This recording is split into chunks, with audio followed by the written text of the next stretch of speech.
At 9 a.m. Washington time, a Pentagon spokesperson delivered a report that stunned every military analyst in the room.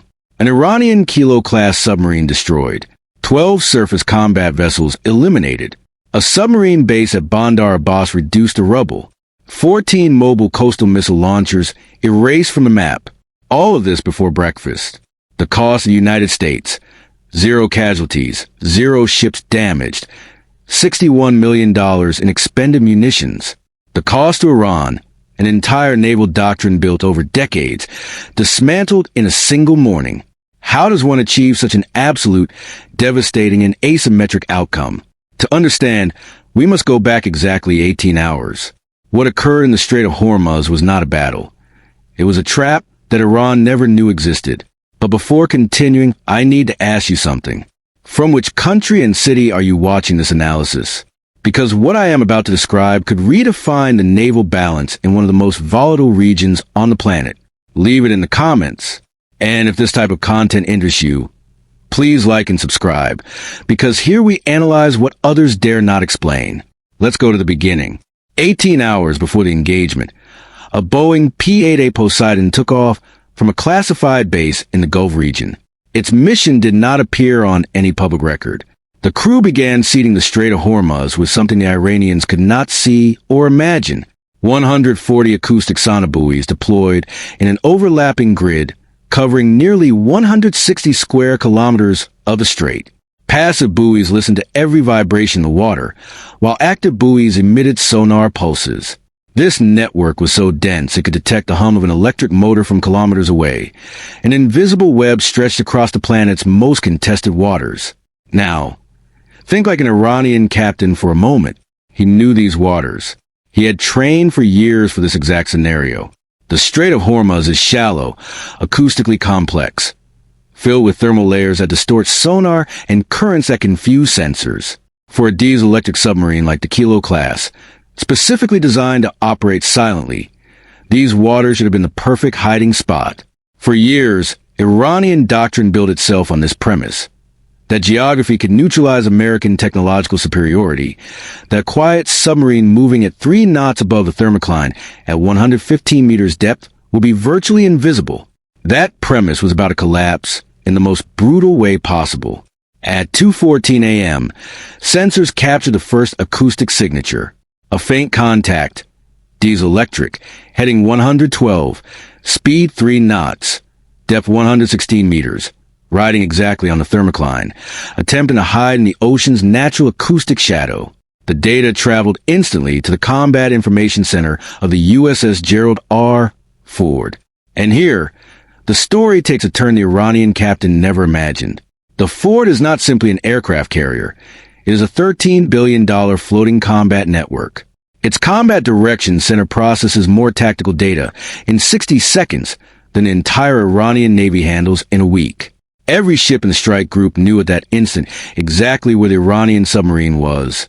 Its depth, speed, heading, every revolution of its propeller shaft, every hum of its electric motor. For hours, the Ford's passive sonar suite listened to that Kilo's acoustic signature, like listening to someone breathe in the next room. The Iranian captain believed he was the hunter. He had no way of knowing he had been the prey for hours. At 3:22 a.m., 2 MH-60 Seahawk helicopters took off from a USS McFall destroyer. Each carried 4 Mark 54 torpedoes and a dipping sonar the Iranian submarine could not evade. They positioned themselves in absolute silence, no electromagnetic emissions, no radio transmissions. 2 predators hovering over their target, waiting with lethal patience. The trap was set. Only Iran needed to spring it. And here, I pose the first strategic question. Do you believe Iranian Naval Command understood the real risk to which they sent those 38 men, or had their doctrine convinced them geography would provide protection? At 3:47 a.m., the Iranian captain made the decision that would seal his fate, and that of his country's entire naval force in the strait. He gave the order to fire.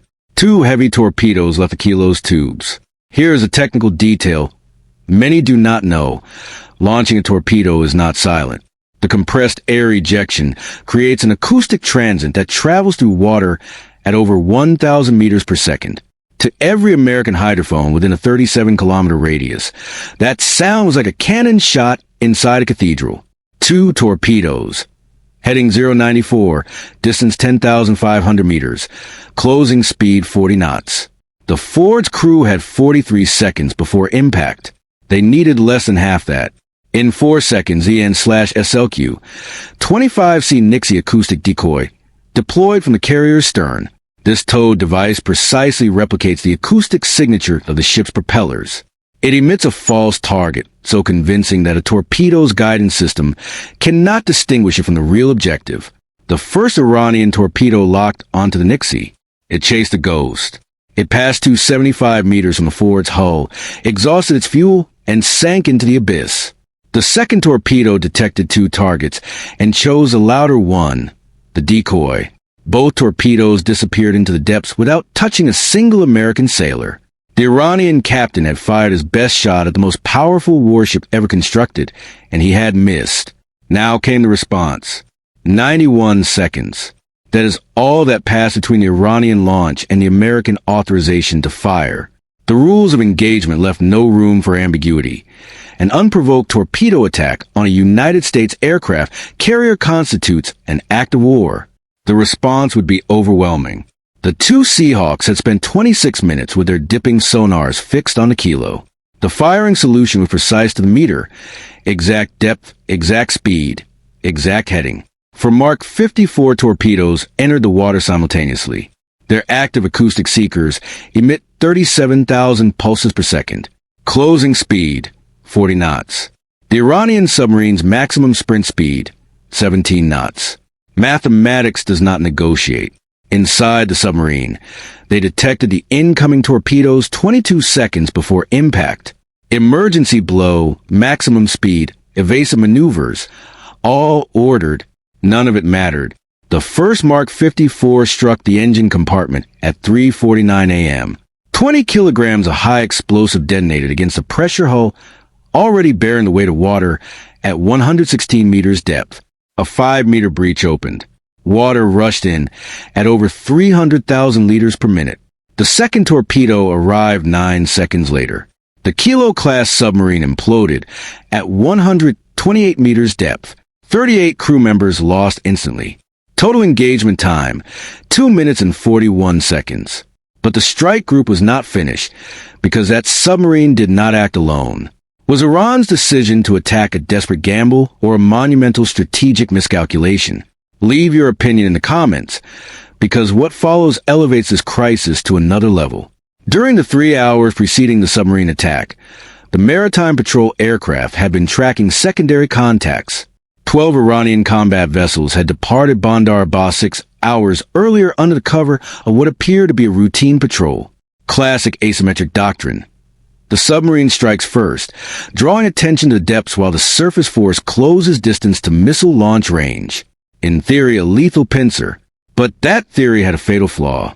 The Americans had observed every one of those vessels from the moment they cast off in port. Every maneuver logged, every course change cataloged, every radio transmission intercepted. At 4:12 a.m., the Aegis combat system aboard the USS Delbert D. Black obtained simultaneous firing solutions on all 12 contacts. What followed was surgical execution. 24 SM, 6 missiles launched from vertical cells. Dual-mode seekers, each missile assigned to an individual target. The Iranian vessels had no warning, no time to maneuver, no time to launch a single missile. In 67 seconds, the entirety of Iran's naval force deployed in the Strait of Hormuz ceased to exist, and the Gerald R. did not alter its course 1 degree, did not change its speed 1 knot. The world's most advanced carrier continued its transit as if 2 torpedoes and 12 enemy ships had been a minor administrative inconvenience. That indifference was itself a strategic message. But the operation did not end at sea. For hours later, Tomahawk missiles launched from 3 destroyers began striking the Iranian submarine base at Bandar Abbas. Tomahawks in a coordinated time-on-target salvo. The docks, the maintenance facilities, the command center, all reduced to smoking rubble before dawn. Then came the air phase. At 6:15 a.m., 4F divided by a -18E Super Hornets launched from the Ford's flight deck. Their mission, hunt every mobile missile launcher Iran had positioned along the strait's southern coast. The P-8A Poseidon had spent 18 hours tracking those vehicles. Coordinates fixed. Attack packages loaded before the aircraft left the catapult. Iranian commanders had dispersed their launchers among fishing villages and coastal roads, betting that American rules of engagement would hesitate near civilian areas. They were wrong. Every launcher that had fired upon American vessels lost that protection the instant it released a weapon. The Super Hornets worked methodically. AGM-65 Maverick missiles. Precision impacts. One by one, the launch platforms Iran had spent years positioning along the strait's northern coast became burning wreckage. By 7:30 a.m., the coastal missile belt upon which Iranian naval doctrine had depended for 3 decades no longer existed. Think about it for a moment. Iran had invested decades building its asymmetric strategy. The Kilo submarines they called their silent shield. The fast attack craft they called their swarm. The coastal missile batteries they called their iron fist. All designed around one fundamental conviction, that geography, numbers, and sacrifice could neutralize American technological superiority in the strait's bottleneck. In a single morning, the United States Navy dismantled that strategic architecture piece by piece. Does this represent the definitive end of Iranian asymmetric doctrine, or will it push Tehran toward even more dangerous options? That is a question that should concern us all. In Tehran, silence in the Naval Command Center was absolute. Admirals who had dedicated entire careers to perfecting asymmetric warfare stared at screens displaying empty ocean, where hours before a fleet had existed. Everything they had built, everything they believed in, gone before breakfast. The Gerald R. 4 resumed normal flight operations at 6:30 a.m. The crew ate breakfast at the usual hour. The engagement was recorded, transmitted, and archived. For a strike group that handles more tactical complexity before dawn than most navies manage in a year, this was simply a Tuesday. Global oil markets spiked with the first news of the torpedo attack. By noon, they were stabilizing because the ships kept moving, because the Ford kept sailing, because the Strait of Hormuz remained open. And somewhere in those waters, at 128 meters below the surface, 38 men lie inside a crushed steel cylinder. Sailors who followed orders into a trap, so complete, so silent, so inevitable, they never understood what had happened to them. There's a lesson written in the darkness of the strait's bottom, where Iran's most dangerous submarine believed itself invisible. It never was, not for a single second. And that is perhaps the most chilling truth of this engagement. It was not a battle. It was a demonstration of what happens when a nation confuses audacity with capability, when doctrine substitutes for realistic analysis, when one strikes without understanding that the adversary has spent hours waiting for exactly that move.